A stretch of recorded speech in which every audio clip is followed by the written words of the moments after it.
Hello and welcome to the Near Futurist, a podcast presented by me, Guy Clapperton. We aim to look, not like some futurists who will forecast what's going to happen in 50 years' time when some of us will be well into our hundreds, if we're lucky, but into what's happening now that's going to influence the immediate future and be actionable. Now you'll remember from the first part of this interview, you've listened to the first part, yes? Well, if not, then by all means hop back onto your favourite podcast platform and take a listen. We introduced guest Rebecca Carr, Chief Executive of recruitment software specialist Smartrectuiters.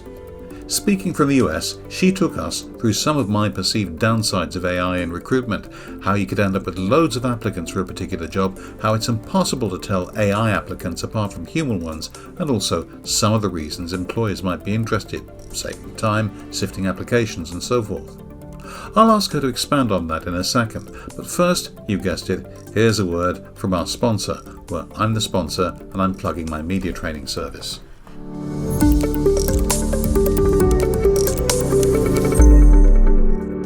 Do you or your clients want to sound as confident, clear and fluent in media interviews as the people in this podcast? Of course you do. My team and I can help. Drop my assistant Lindsay, that's lindsay@clapperton.co.uk, a note and she'll set us a time for an initial chat. Or go to the website at clapperton.co.uk, 2 P's, to find out more. Now, back to the podcast.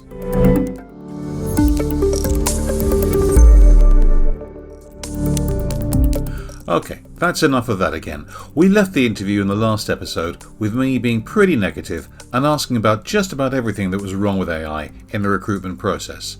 It was about then that I really thought I ought to do something about that.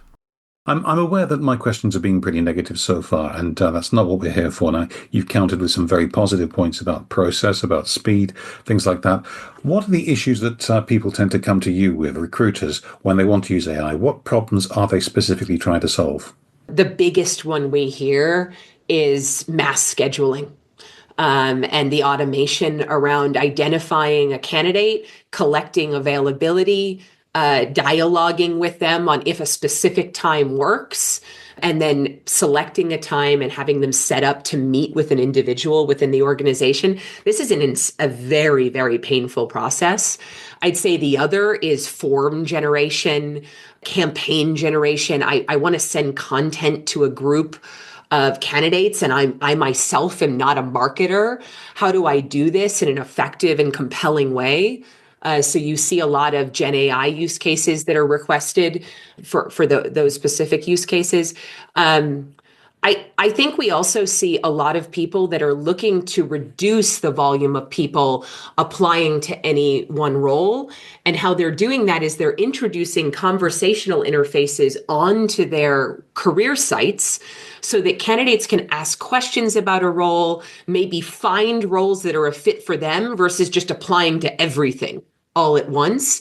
And though I had sort of mentioned in a previous answer that there are people just using bots to apply to hundreds, if not thousands of jobs at once. Counter to that, you see some businesses that are putting conversational application processes on their career sites. And thus candidates are coming through, and what would have been 4 or 5 jobs that they would have applied to just to throw their hat in the ring, they narrow down to one based on a conversation with AI around what the specifics of a role are, what they can expect, what the hiring manager is like, that sort of thing. And that is helping to screen people faster and make that short list a better fit for the hirer on the other side. That said, you have also said, and you repeated in that last statement, in fact, that there are people out there who will use AI to apply for, say, 100 when they might have applied for 10, or even 1,000 when they might have applied for 10 jobs in a very short amount of time. So that means the volume is huge, and not all of them are going to be inappropriate applicants. Some of them will be, but not all of them. So if I'm a recruiter asking AI to help with that shortlist, how many good candidates will it miss? Or is this the old garbage in, garbage out thing? Do I have to brief the AI really thoroughly? Great AI does require great inputs and great data. So you can't just purchase an AI product off the shelf and expect it to work perfectly out of the gate. We spend a lot of time working with our customers on identifying what skills, what the weighting of those skills are, how to tune the AI to provide the appropriate recommendations. There's a lot of explainability. So when you see a recommendation, we tell you why, and you tell us if that matters. So the feedback loop is very, very important. I think actually one of the biggest challenges I face as a technologist around good versus bad versus neutral candidates in a list of hundreds is actually those that do not consent to AI being used in the application workflow. So a lot of organizations, as you're going through that application process, ask you to check a checkbox if you consent to AI in the hiring process. You don't have to check it. It is an optional choice. But if you can imagine the other side of the table, I am a hiring manager and I'm using a piece of technology. And here I'm presented with a set of recommendations, people that have opted in, and I'm saying, here are the people that we think are the best, and here is why, and did we get it right? And then there's another list of people that are not rated. And it could be a big group of people that are not rated. No matter how hard I try as a product designer, I can't remove the subconscious bias of the fact that your eye is going to be drawn. And that is where we ran out of time, unfortunately.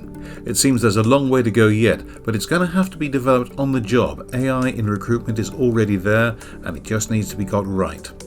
If you want to know about Rebecca Carr and her organisation and how AI might help your own recruitment activities, you can have a look at smartrecruiters.com. And that was the final part of our interview with Rebecca Carr from Smart Recruiters. My thanks to her for taking part once again. Next time, we've got something completely different. Everyone's heard of, and if you're listening to this, you probably use 5G.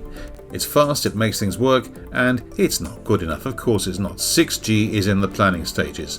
So next week, you can listen to part 1 of an interview with Dr. Dimitra Simeonidou of the UK 6G testbed. That'll be with you in 7 days. My name's Guy Clapperton. This is the Near Futurist podcast. Don't forget to check the website at nearfuturist.net. See you then.